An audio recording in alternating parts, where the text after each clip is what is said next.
Hi అండి. All ఔట్‌లో కర్పూరం వేసి చూడండి. మీరే ఆశ్చర్యపోతారు. వీడియో చూసే ముందు చిన్న రిక్వెస్ట్ అండి. వీడియో గనుక నచ్చినట్లయితే వీడియోని లైక్ చేసి షేర్ చేయండి. ఇలా మనం అయితే ఆల్ ఔట్ అయిపోయినప్పుడు మనం వేరే ఆల్ ఔట్ అయితే కొనుక్కోకుండా 4 కర్పూరం బిళ్ళలు ఇలా చిదుపుకొని 4 లవంగాలు, ఇంచు చెక్క వేసి ఇలా పొడుల్లా చేసుకోవాలండి. ఇలా పొడుల్లా చేసుకున్న తర్వాత మనకు ఆల్ ఔట్ అయిపోతుంది కదండీ!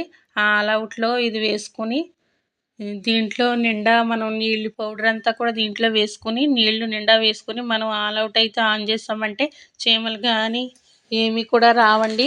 పిల్లలకి జలుబులు దగ్గులు కూడా ఉంటాయి కదండి, వాళ్ళు కూడా హాయిగా నిద్రపోతారండి స్మెల్కి. దోమలు అయితే అస్సలు రావండి. మనం ఇలా కానీ పెట్టేసుకుని ఆన్ చేసుకుని నైట్ పడుకున్నామంటే ఒక్క దోమ కూడా ఉండదండి. అలాగే పిల్లలకైతే జలుబు కూడా ఈజీగా తగ్గుతుందండి. వాళ్ళు కూడా హాయిగా నిద్రపోతారు. ఇలా మనం ఆల్ ఔట్ పెట్టి కరెంటు స్విచ్ వేసినప్పుడు అది